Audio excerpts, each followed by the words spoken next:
lalpa chia nghe cái tí chín hay lo nung lui liam to nu te vanga bay dong chi sul nu bo mu ta kom lo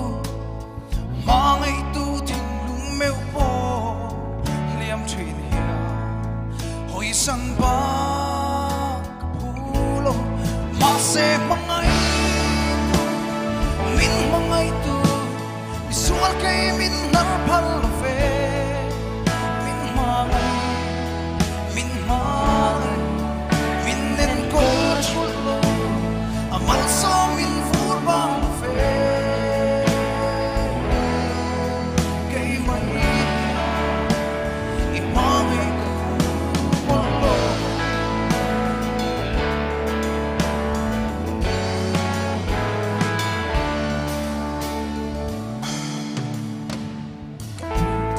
kadai pelten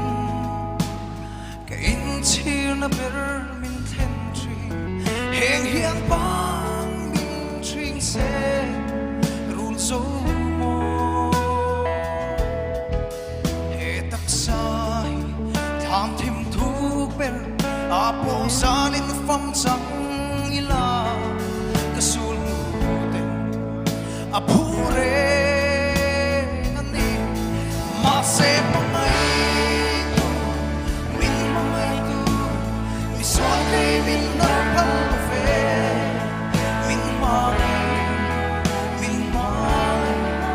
min nen ko chulo amal so min fur bang ve kay mai i mangai ka pu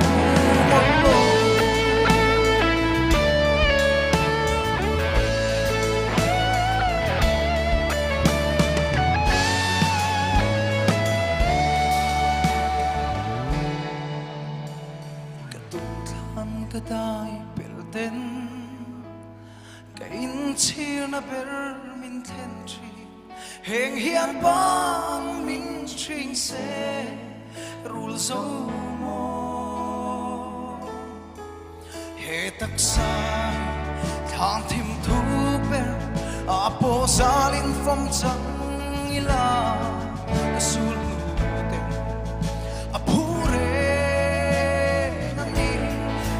se mangai tu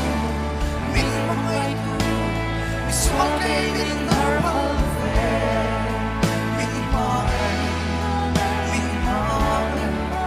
min nen ko chulo amal so min fur bang ve kay mai hia i mangai ka pu một lo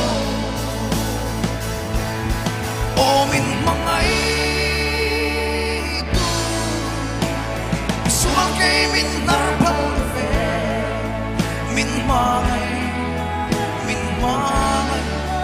min nen ko chulo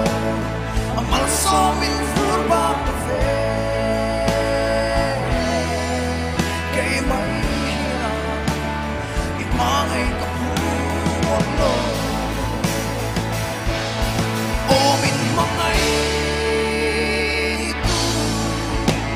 mi sual kay min nar phal ve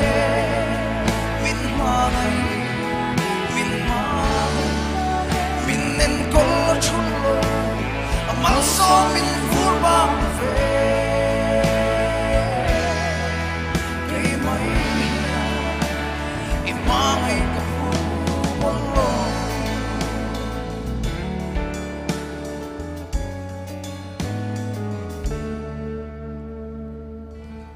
lalpa ka raw po pero se kalome